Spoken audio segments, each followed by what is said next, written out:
thanks everyone for joining. Really good to be moving into this, the next of the Olympic webinars, the Tokyo Experience. And tonight joining us is Mara Stransky, who you can see in the video over there, and she'll be chatting in a minute.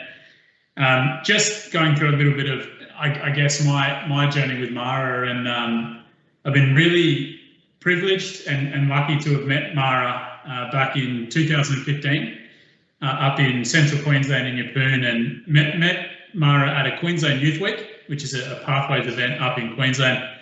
And she was kind of knocking around in a pretty old kind of pieced together laser with a radial, and you know, really had plenty of fire and kind of bit of vigor in the boat. And just noticed it from the outside because she was kind of a bit of a random that just kind of floated in, and thought, yeah, this girl's got something. There's a bit of flair here. And you know, lo and behold, we get into the regatta, and she manages to win a couple of races, and then she takes the women's championship. Although a pretty close race with Bree Whitehead in a couple of races, I think, Mara, for that one. But so it was a really good experience just kind of seeing Mara for the first time. Yep. That actually came and then really after that, Mara pretty quickly qualified for the Queensland Academy of Sport program, which is the next kind of logical progression stage in the pathway. And you know, from there, just, you know, really improved a lot. Started doing international regattas, managed to win a couple of national championships, and qualified for the Australian talent team in 2019 at the Europeans, which was a really big moment for Mara. And then not too long after that, qualified for the Olympics. And to keep it short, I'd say that coaching Mara for me, and being one of her coaches in her journey, has probably been a defining part of my life too. And it's something that I've really enjoyed and been proud of being part of. And I'll pass you over to her before I get a little bit emotional about it, but we're lucky to have crossed paths, and I'm really happy to pass her on to you guys now. So here's Mara, and she'll be speaking through some images that she sent through, and will be in a PowerPoint. Up to you, Mara. Thanks for the intro, Ash. Yeah, I think you've covered all that pretty well, and definitely working with you's been a huge part of my sailing career. And yeah, I certainly wouldn't be here without that. But yeah, I guess from the slide here, you can sort of see that my sailing pathway hasn't necessarily been as conventional as a lot of other people. As a lot of you probably have already heard, at some stage I grew up sailing around the world on an Adams 13 with my parents, pictured in the top left on this screen here. Yeah, so when I was born, my parents were sailing around the world, and I joined in from 4 months old, and that's sort of how it all began for me. And then we did move back to a land base on Russell Island when I was about 4, and then from 6 until 10 years old, we had a backyard boat building project going on with a boat that my dad had designed and decided to build at home on Russell Island. And then over the next sort of 5 or so years, we then went on to race and cruise on that boat quite extensively in Australia and up in Asia with, yeah, a pretty high success rate. So yeah, I sort of came into dinghy sailing in a very unconventional way. I guess from the wrong way around, really. So, sorry, yeah, cool. Yeah, I think my sailing pathway has involved a lot of different kinds of boats before I really got to dinghies. So yeah, the way it all began for me was largely driven by my parents. Obviously, my dad had designed, built, obviously did all the wiring, all the plumbing, all that sort of part of creating a home. And I guess both my parents have always valued self-reliance and self-sufficiency pretty highly. So from the way I came into sailing, I could sort of service a winch or troubleshoot a diesel engine well before I could rig a laser. And I think, it really is just a different path up a mountain, as Ash has said a lot in the time that we worked together. So, I guess began racing on big multi-hulls from, when I was about 10 years old. Beginning in Australia, we did quite a lot of local racing around Brisbane, and then moved up further north with the racing season, and then sailed up to Asia doing the Darwin to Ambon yacht race in 2011. And from then on, went on to contest 3 seasons of the Asian regatta circuit between Thailand and Malaysia mostly. And then we came back to Australia for the 50th Brisbane to Gladstone yacht race in 2013, as well as the multi-hull nationals up at Airlie Beach, which we went on to win. And that sort of began our racing career as such back in Australia. And that went on for a number of years. And I really enjoyed the racing aspect, and it came quite naturally because it was just something that we did as a family, and I didn't really have a choice to be honest. So it was a really good thing that I did enjoy it. And that picture there is from the Langkawi International Regatta in 2013, which I think we also won, I think, with a picket fence. So I definitely enjoyed, actually it was kind of easy for me because I did quite a lot on the boat, but I was completely behind the scenes in terms of the decision making and the actual running of a campaign. So I just got to go along and experience the success without really having to do too much of the dirty work. So that was pretty cool. You don't get that in dinghies really. So I was quite lucky there. After a while though, I obviously had raced with my parents for a while, and got to the point where I sort of decided that I wanted to start making my own decisions. And so again, going along with the theme of resourcefulness and making things work, that picture there is our old tender that my dad and I sort of designed and built on a beach up in Malaysia, and it's rigged with an old windsurfing mast and an ancient Flying 11 sail with some bits of poly pipe here and there to make it all fit. Obviously it didn't have hiking straps, so it did work to a degree, but it was it's a bit of a test of patience as well, because I spent more time trying to fix it up and keep it on the water than I did really actually sailing. But I loved it and spent a really long time sort of bouncing around in that. In the background actually is the Malaysian National Sailing Centre, and I was pretty lucky because they saw me out there and probably thought I was a complete spastic, but it was kind of they were entertained really, so I just got to hang out with them for a while, and it was actually a really cool experience because earlier this year I got to go to the Olympics with one of the girls I met there when she was sailing an Opti, so that was pretty cool.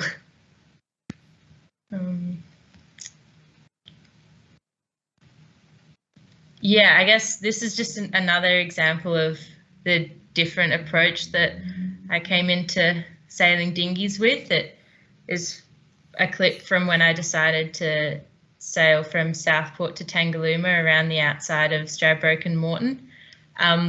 It was a trip that I'd planned before I headed off to Europe, so I had a pretty tight time schedule, and I'd sort of planned on going to a music festival with some of my friends and had cancelled that because I wanted to work on my downwind really. So I thought, well, what better way than to just go on a really long trip. So the forecast kept getting worse and worse, but I'd had to cancel this festival that I really wanted to go to, and I figured I needed to actually do this because I'd put a lot of things aside to give it the opportunity. So yeah, I headed out, and it just got windier and windier and windier, and it was 8 hours of that kind of sailing, and it got to the point where it wasn't if I'd capsize, it was just about when the next one would be, and it was kind of not a bad thing because I got to have a drink every time I capsized because it was too windy to even stay upright and try and open a drink bottle without being upside down. So yeah, it was quite an adventure. It took me almost 12 hours, and it was like 146 kilometers. So it was a bit of an epic, and it didn't really achieve much in the way of improving my downwinds because I was just holding on for dear life. But yeah, it was also a test of mental toughness and resilience, and I think that definitely got me a long way. And I've looked back on it quite often when it gets a bit gnarly during events and sort of think, well, you know, if I survive that mad adventure, I'm going to be fine today, because there I had no option of stopping or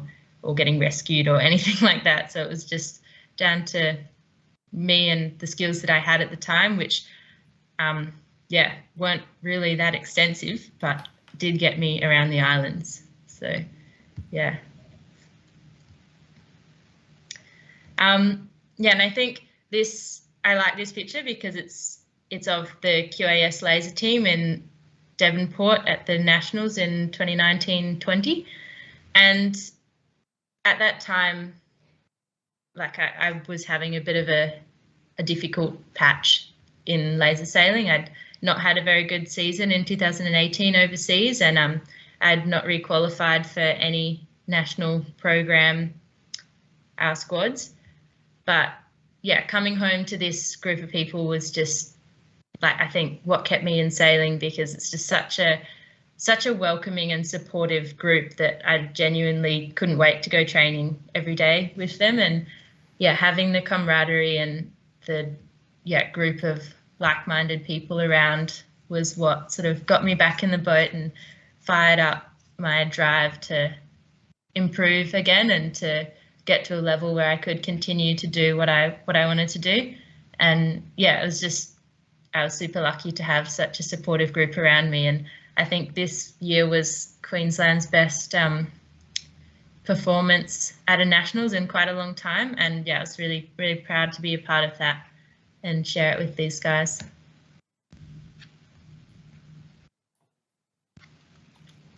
And this is one of my favorite photos of my sailing days, because it's just a photo of Ash and I at Sail Sydney in 2018. And Ash and I worked together pretty much from the very beginning of my laser career in 2015 up until September 2020. And yeah, Ash has sort of been there the whole way through. And I think he was probably telling me the wrong thing in this photo, but I was dutifully listening and then probably went and did the opposite. But yeah, I think we developed a really good relationship over the years, and yeah, it's something that I'm really lucky to have had the opportunity to work on.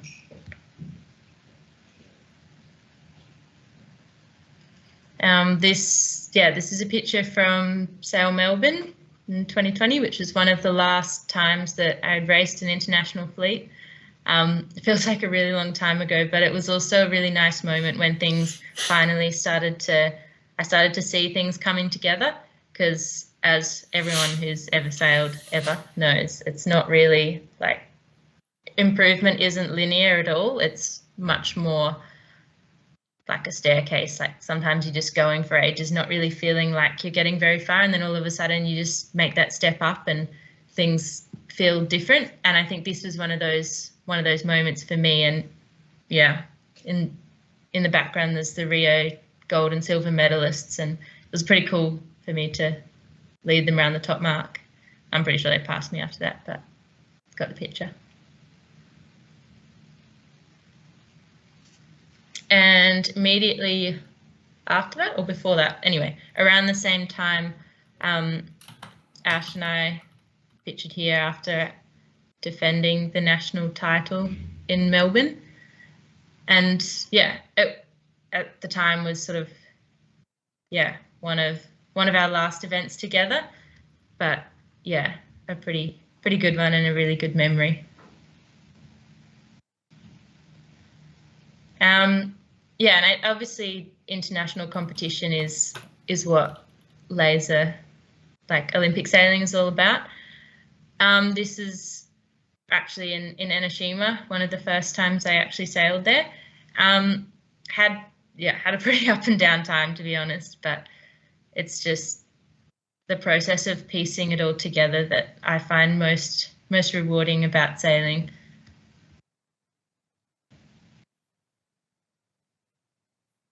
And then skipping forward a little bit to 2020, 2021, the laser radial squad of Casey, Elise, Zoe, and the national coach Tristan, and I think I'm really happy with the way we all stuck together through COVID. And obviously it wasn't easy with the border closures and everyone pretty much being from a different state and having different rules.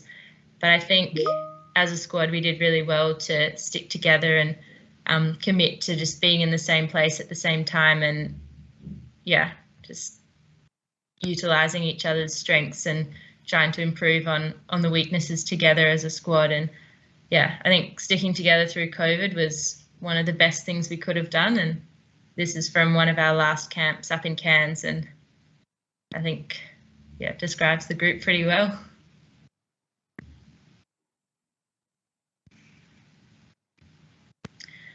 And then jumping forward again to the actual Olympic Games, obviously there were a lot of things that were quite different because of the COVID-related restrictions, such as having to wear a mask the entire time until you're on the water, and then finally getting to take it off and put your sunscreen back on. And yeah, having to eat in one place all the time. And you could also take your mask off for that, which was quite pleasant. And this is a photo from one of the training races, and it was sort of the first time that I'd seen more than one international in a year and a half. So there was a lot of unknown going into this block, and it was quite encouraging that I was actually performing pretty well back on the international scene. So yeah, it was a huge confidence boost going into the games. And of course, the conditions changed as soon as we got underway, but it was nice to come back and have that as the first experience.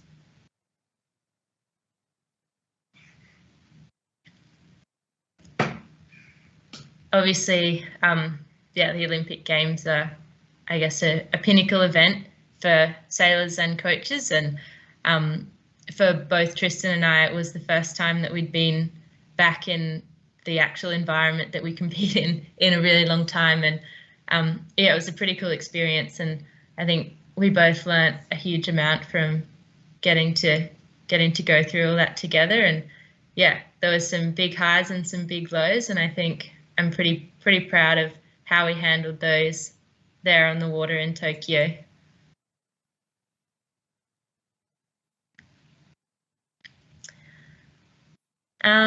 Yeah, obviously the event was super up and down, and it's one of those things that I know I often say at big regattas. Usually it takes me a couple to sort of iron out all the silly mistakes. And having come in so race rusty, there were a few of those going on, but usually you sort of think, oh, like it's all right, it's not the Olympics, but all of a sudden every mistake that I made was counting. So it was quite the mental challenge, having that be the case at your first event after so long, just competing against 3 or 4 others domestically. But it was, it's not really something I think anyone can prepare you for, because it's such an individual experience. It's sort of your reaction to everything that makes it what it is, and no one can really explain how you're going to feel under specific conditions. So yeah, I think yeah, the Olympics is just a completely different beast to any other event that I've ever done. And I'm super glad to have that experience going forward in my sailing campaign.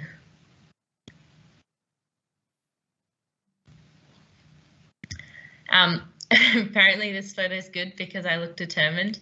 I think I look like a pug, but I think it's safe to say I was pretty determined at the time, because this race I actually I got a penalty in the last 10 seconds pre-start, so it was quite windy, and I began my race doing a 7:20, so I ended up starting 45 seconds late, which obviously isn't ideal.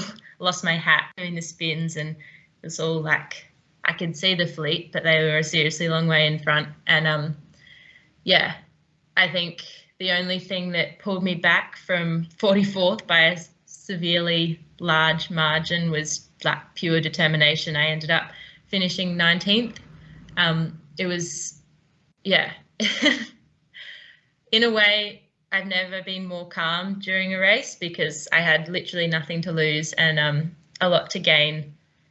I already had a race that I was seriously hoping was going to be my drop, and I felt like all the years of sailing that I'd done prior to this sort of in my mind would be validated if I could actually pull back from where I was.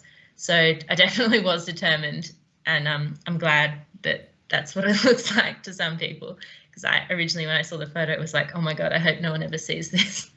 But yeah, definitely was determined then. And I think that was one of my saving graces at the games, because I did some really stupid things, especially in the starting department, but definitely did have the determination to pull a lot of those errors back and keep my scorecard somewhat consistent. It obviously wasn't what I wanted, but it wasn't as disastrous as I could have let it become with some of my antics, especially around the starts. Yeah, and then just to continue on the dog theme, this is a photo from last Saturday, the day that I left for Europe this time round, and us meeting Ash's new dog. And I guess it's just a nice way to wind up this slideshow, because it's like I haven't officially worked with Ash in a coach sailor capacity for a year or so, but we definitely still interact quite often. And yeah, just the people who help you along your sailing pathway never really leave. They just help you in different ways. So whether that's bringing their new pets over for you to play with, or yelling at you from a coach boat, like it's all still there. And I think that's really cool. A really cool thing about the sport. So yeah, I'll pass it back to Ash on that note. Thanks, Fran. Might kick into a couple of questions. I've just got a couple of questions that have just popped up, and I've got a couple of questions that were coming in from before. So I might start with one from Michael Blackburn in Sydney. Michael Blackburn, who do you look up to in sailing, and why? I think it's a pretty interesting topic, because when I first started sailing, it wasn't at all in a dinghy sailing field. So the people that I looked up to at the time were people like Michelle Desjoyeaux and Ellen MacArthur, who were sort of the giants of the solo sailing scene at the time.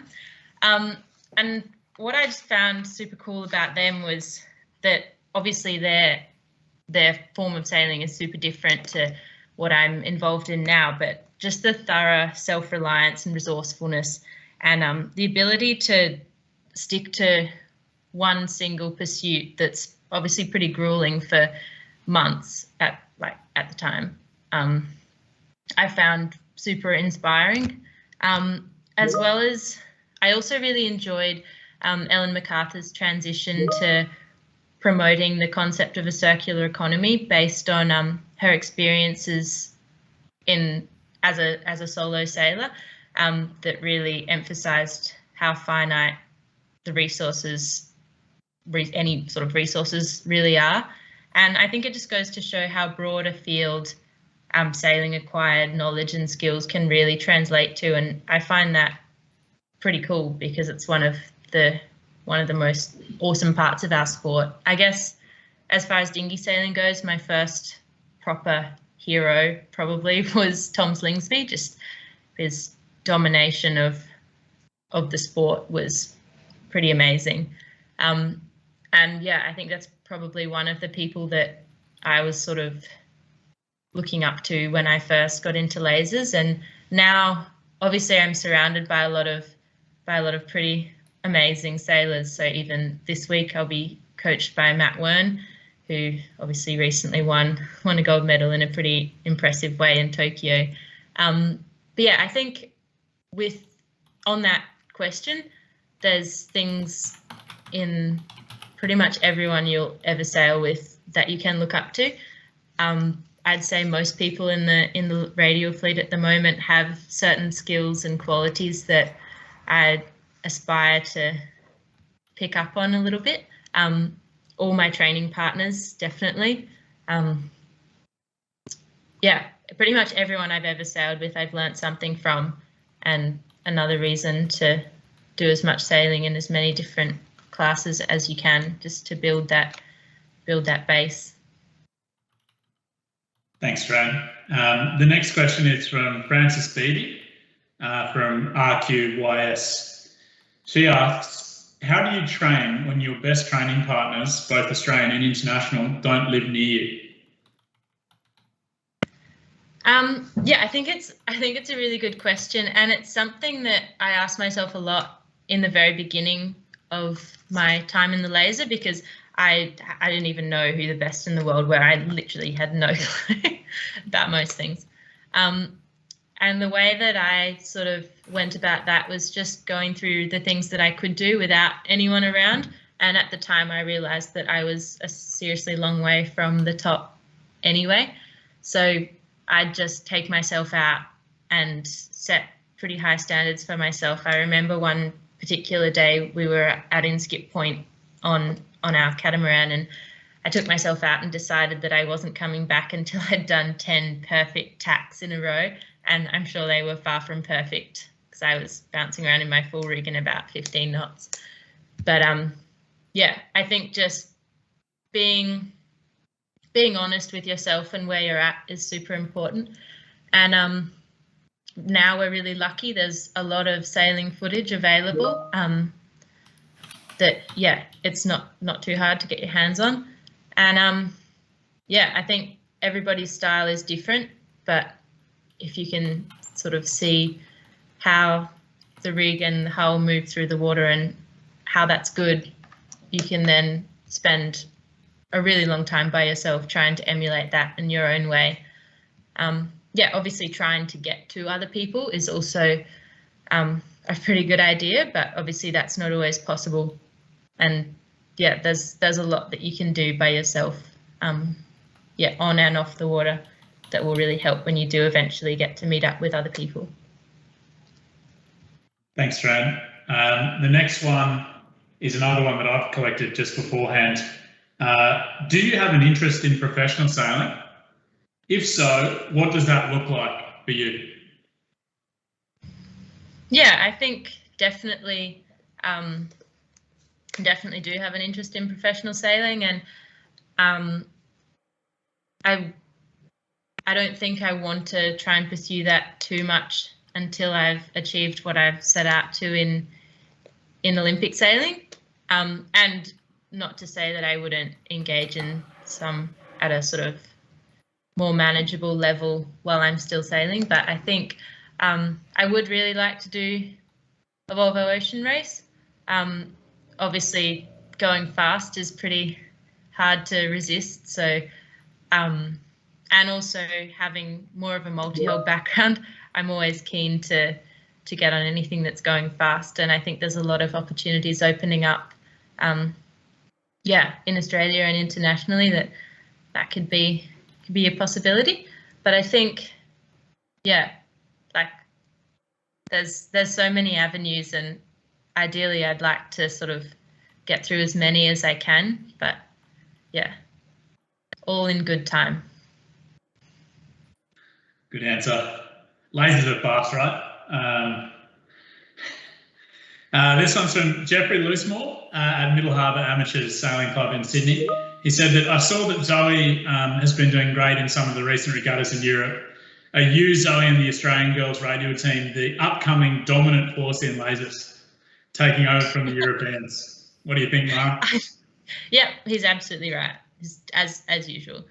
No, I think, yeah, it's super cool for us to be over here again. It's been such a long time, and we've been competing against each other for what feels like a really long time. So it's awesome to get back over here, and super cool to see Zoe doing so well in those events while we were sort of waiting to come over. And yeah, I can't wait to see how we go against the full international fleet. But yeah, I'd really like to think that Jack's onto something there. And yeah, I guess we'll wait and see. But that's the end goal for sure. This one's from Simon Hutchinson. He's from RYCV. I'm actually not sure what that is. Royal something of Victoria. Any advice for your young girls, any advice for young girls looking to get into sailing? Do it.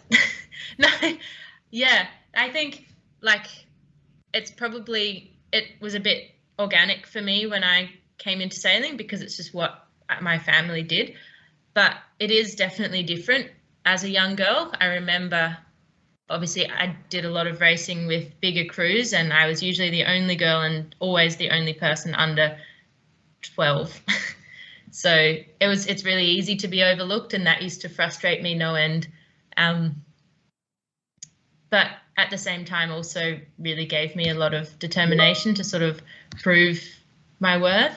And I think girls definitely have a lot to offer in a lot of different areas, whether it's sort of dinghy sailing, offshore racing, all that sort of thing. There's a unique skill set that I think comes more naturally to women that can provide a lot more than is given credit to. But yeah, I think getting involved in sailing wherever possible is a great start, and just not being limited by the fact that you're a girl, because it's one of the unique sports where it doesn't really make as much difference. And I think that's super cool, especially at a youth level when you're all competing in radials. I think it's awesome that we get to race the boys, and some of my best training partners were boys, and that, they learn a lot from you and you learn a lot from them. So I think getting to race against each other is really cool. And then if you're sailing bigger boats, getting to race or cruise or sail or whatever with each other is also really cool. The next one's from Ali Braden. They ask, how did you stay determined in that race that you started 45 seconds late for? I really didn't want to finish 45 seconds after everyone. I think the one cool thing, the Olympics only comes around every 4 years, and being selected is a pretty big deal, especially in Australia, because it's not that easy. Australia obviously has a really proud heritage, and to find yourself on an Australian Olympic team for sailing is a bit of a big deal, and it's not finishing last isn't really an option. So I think I obviously had, I didn't really see it as a choice of finishing where I was. I knew that I was fast in those conditions, and obviously the further back in the fleet you are, the more exaggerated any speed advantage is, if it's there. So I knew that I would be able to catch some people, and in my mind it was just a game of how many and trying to make that number as big as I could. So yeah, when you have nothing to lose, I think it's quite easy to look forward, and sometimes as soon as you start looking backward, it's no good. The next one is from Mika, and Mika's from SYC. and they ask, have you ever crashed or capsized during an important race? And I will frame this, Mika. She's capsized many times by missing the hiking strap. So she can speak to it herself, though. Yeah, I certainly have. I seem to save it for the more important times. At the 2020 Worlds, which was our final Olympic selection event, I capsized 3 times in one day, twice in one race. And yeah, that day I think I ended up with a 2 5ths and a 14th. So it wasn't the end of my day, but it wasn't ideal. I also lost Sail Sydney one year. I went from 1st to 3rd because I capsized. I missed my hiking strap and capsized. Yeah, I ended up not coming 2nd at the under 21 Worlds because I capsized in the last race. Ended up coming 5th, which is seriously disappointing. Yeah, I yeah, had some pretty good crashes as well. Also crashed, had a solid doozy. Day 2 of the under 21 Worlds in 2018. I'd won the first 2 races on day 1. Day 2, I had a huge T-bone with a French girl and ended up 40th around the top mark. Yeah, definitely, definitely have. Good answer.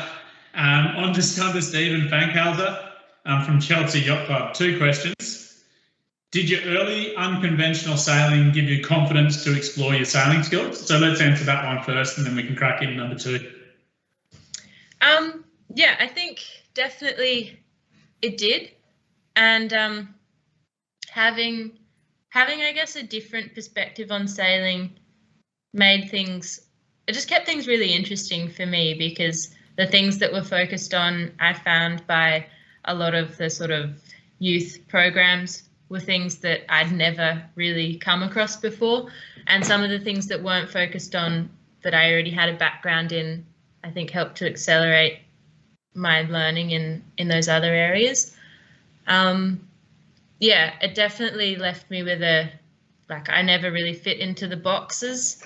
So I never felt limited by the imagination of whoever had made the boxes, which I think, was one thing that helped me rise up through the ranks, I guess. Good answer. On to question 2. One of the photos showed you without gloves. Perhaps you can tell this man what you call gloves before you frame the next bit around. Can you please explain the reason why you don't wear gloves? Yeah, used to get super fired up about this and call them bitch mittens. Used to bag my training partners out for wearing them. But I find I'm pretty uncoordinated in general, and wearing gloves just really amplifies that, and try and avoid that as much as possible. And I think it's actually more of a rarity that there is a photo in there of me wearing gloves. And I think mostly that was at the games, and the water in Japan is really warm, and in that climate I feel your skin ends up quite soft and has a bit more of a tendency to fall off. But yeah, I prefer not to wear gloves wherever possible. They also wear out super quick, and you just end up throwing away heaps of material, heaps of plastic, and I prefer not to do that if I can avoid it. So, yeah. Thanks. On to Ash Deacon, and he's from Double Bay Sailing Club. What was your main on-water focus in the races you did so well in Enoshima? Boat speed, picking the shifts, tactics, or question marks? And well done to you in Tokyo. Thank you. I think going into Tokyo with so many unknowns, I really didn't know how I was going to stack up speed-wise, and I didn't know a lot of things.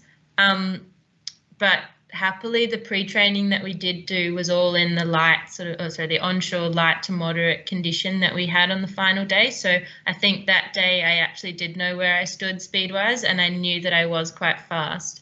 So at that point also, again, in my mind, I had nothing to lose because I'd fallen short of my goal through various disasters. So I was just thinking at the time of finishing as strong as I could, knowing that I had the speed to be able to do that. So I just, I guess was just focusing on being bold and, trying to take advantage of what I knew I was good at. And really, I didn't know how it was going to go, but just trying to get a feel for it and see what I could do without anything to lose. I'll add in another question that I've received. Hi, Mara. I've recently noted that in England, or GBR, there was recently a Guinness World Record attempt on a distance sail in a laser dinghy by a gentleman named Harry White, who sailed 107.66 kilometres and is claiming the Guinness World Record. Can you confirm your distance sailed from Gold Coast Seaway to Tangaluma, and why are you not getting a world record? I actually did get sent this the other day, and definitely kudos to him. Sounds like he went the whole hog and had people out there to witness it for him and all that kind of thing. I guess, my trip from Southport to Tangaluma was 11 hours and 44 minutes. And I think, I don't have the exact number, but it was 146 point something kilometres. So it was further, but if no one saw it, I guess it didn't happen. But Can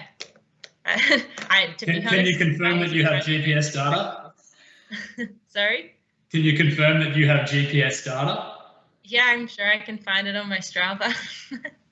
I do have it tracked, but at the time I wasn't going for any world records, and I hadn't really told anyone, obviously apart from my parents, who I dragged along to be my safety boat, or really just to watch me, because there wasn't really a whole lot they could do.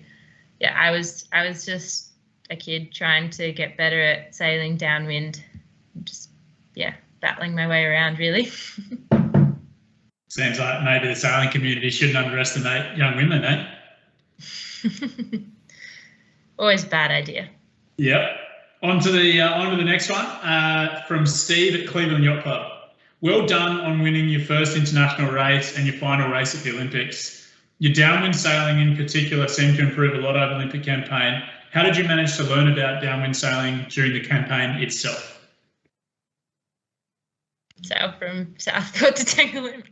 No, it definitely was a focus for quite a while, because especially sort of nearing the end of 2019, early 2020, I felt pretty comfortable with my upwind sailing. So I spent a lot of time doing extended blocks of downwind training. I don't know whether, to be perfectly honest, I feel like the areas that I wasn't focusing on probably improved more than the ones that I was, because I had a tendency to hyperfixate on the things I wasn't doing very well.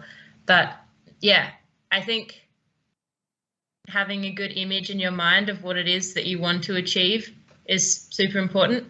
And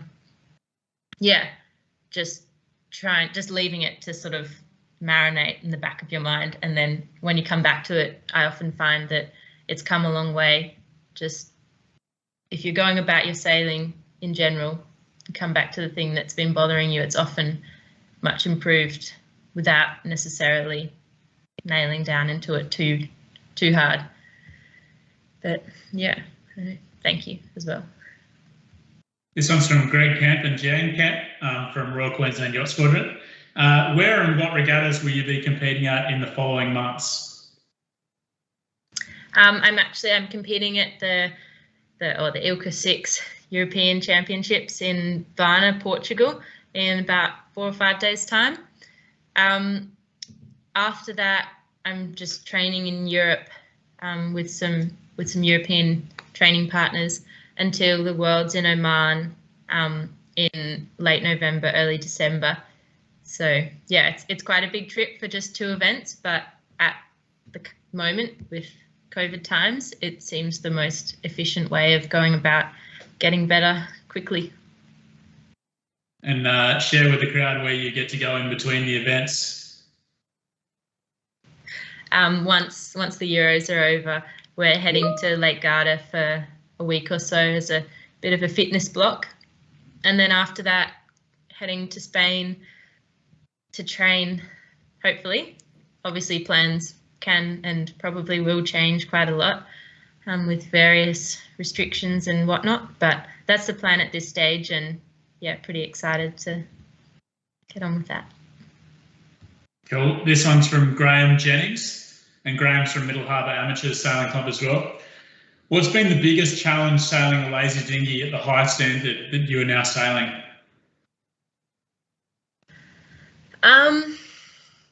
Yeah, I guess that there are a lot of challenges, and one that I faced still do a lot, is just the physiology side of things. I'm quite small, I guess, relative to some of the best girls in the world, and it's something that I often got told when I was first coming into the class, that I wasn't tall enough, I wasn't big enough, and yada, yada, yada. But I think it's only as much of an issue as you give it time to be. So in my mind, I mean, obviously it wasn't ideal, but I couldn't just grow as much as I wanted to. So yeah, I think there's always a way to work around whatever the issue is to a reasonable extent. So I think in a way, almost having those things that you're told weren't right was a pretty good way of building resilience and determination to try and do your best with those limitations, I guess. Yeah, obviously it's a lot of time away and away from family and friends and all that sort of thing, but I consider myself super lucky to be quite close friends with my Radial squad training partners, and like right now we're staying all in the same town, and yeah, I'm really lucky to have those friendships and the solidarity there. So it makes the time away so much easier when you're surrounded by like-minded people doing what you all want to be doing. So yeah, that definitely helps with that particular challenge. This one's from John Stannard at South Brisbane Sailing Club. Said that Mara, your downwind speed appeared to become more secure across the regatta. In tight racing, what would you attribute that to? I think, as sort of alluded to before, I've had some downwind demons for a while, and I find that often when I do get a bit sticky downwind, it's much more mental than physical.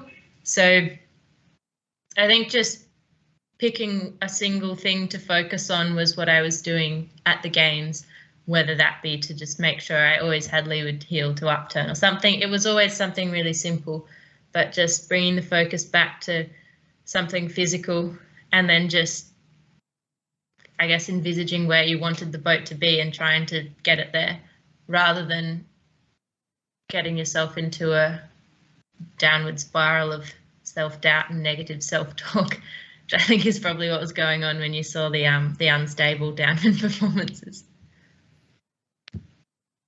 He also asked, was the fact that the 64 Tokyo Olympic Games and the location for Australia's first Olympic gold medal in the 5.5s a motivating factor? Yeah, I mean, it's a pretty cool fun fact, and yeah, something that we've had on posters on the wall in various training locations that I've spent time in the past year or two. Yeah, like I think the history of sailing in Australia is super motivating in general, and we've had so many successful campaigns from the America's Cup in 1983 to all our Olympic champions, and yeah, everybody in between, Olympic and Paralympic. Like, Australia is a very strong sailing nation, and that's always inspiring, both in training and in competition. The next one from the Sailing Academy. Mara, firstly, good luck in Europe. just before you left to go to Europe, you were coaching at the 2021 Queensland Youth Sailing Championships in Yeppoon. What was the best advice that you gave to a 4.7 sailor, or sorry, the 4.7 sailors over the 3 days? I don't know. I gave a lot of advice, so you probably have to ask a 4.7 sailor what the most useful part of it was. And a lot of it was probably just waffle. But I really enjoyed being up there and getting to see what the youth of Queensland were getting up to and where they were at. And I actually find it super motivating to see people coming into the sport and the rate that they're learning at, because it's quite impressive, and it really inspires you to be your best as well, because when you see how fast some of the young ones are improving, it really sort of makes you think you need to do that too. As far as the advice I gave, I don't really know what the best part was. I think, people seem to latch on to different things, and I think, I wanted to try and get as much out there as possible. So, everyone has something that resonates with them, and some people probably took more from the mindset side of things that I was going on about. Others maybe felt how much easier it was if their boat was depowered properly. So I really don't know what the most, I don't know, any 4.7 sailors here can help me out. Big range of skills to cover in the 4.7, Mara, so I'm sure you covered something. We'll try and get through one more or two more questions, and then just a statement as well. So this one's from Ben B. What do you do to try and calm or control your nerves during a major regatta? I actually working with Ash Brunning and the QAS assistant coach Danny Fuller in 2019. I was having a strantrum one day, and the pair of them were trying to introduce the concept of square breathing to me, which is basically just breathing in for 5 seconds, holding for 5 seconds, breathing out for 5 seconds, holding for 5 seconds, and so on. And at the time, I don't think I really wanted to hear any of it, but I then went to Europe a couple of weeks later, and when no one was there to say I told you so, I did give that a go. And at the first event I used it at was the Genoa World Cup, where we didn't have a coach. So I think the self-coaching part really came into its own, and I thought I might as well give it a go, and had some pretty good success there with that. So that's something that I always come back to, and I find that anything breathing related is quite successful in getting me to sort of come back to the process and what's important at the time.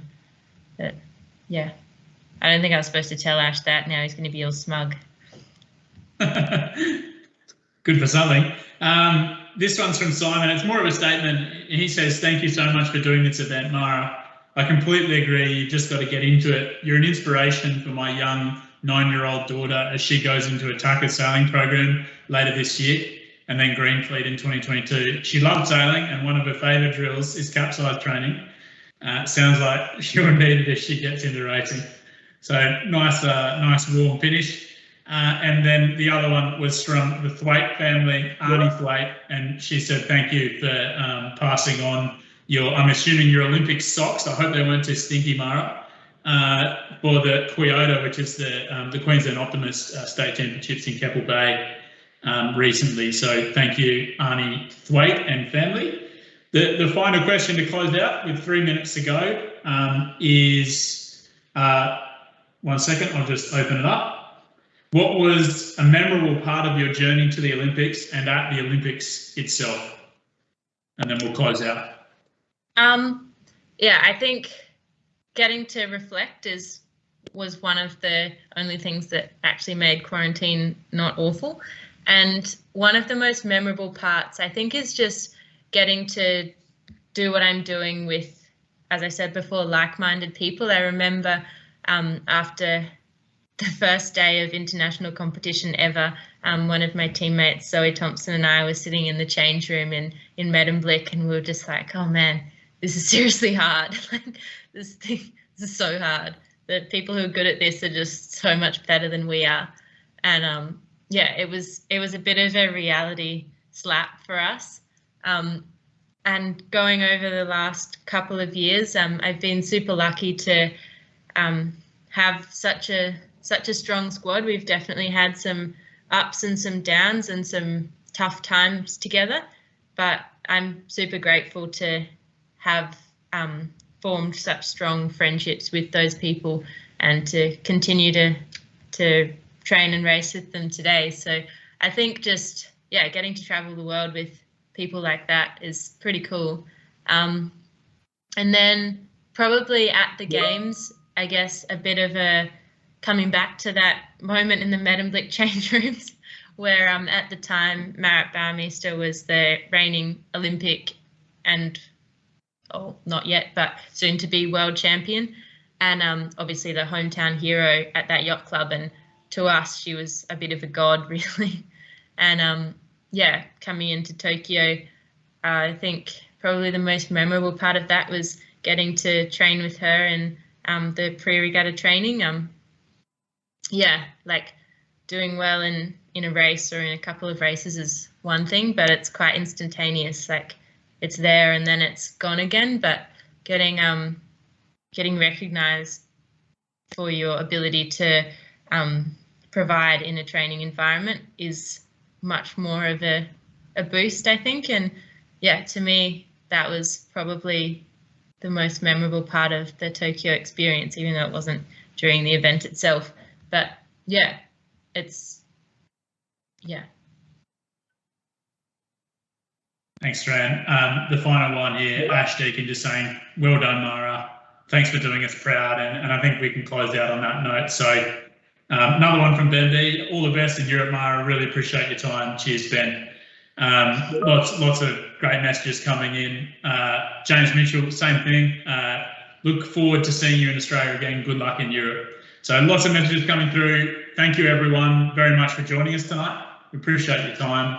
And thank you, Mara, for making time over in Varna, Bulgaria, not Portugal. Did I say that? Sorry. Where she will be soon competing in the Euros and doing us proud. So thanks, everyone. We'll call it there. See you later. Thank you.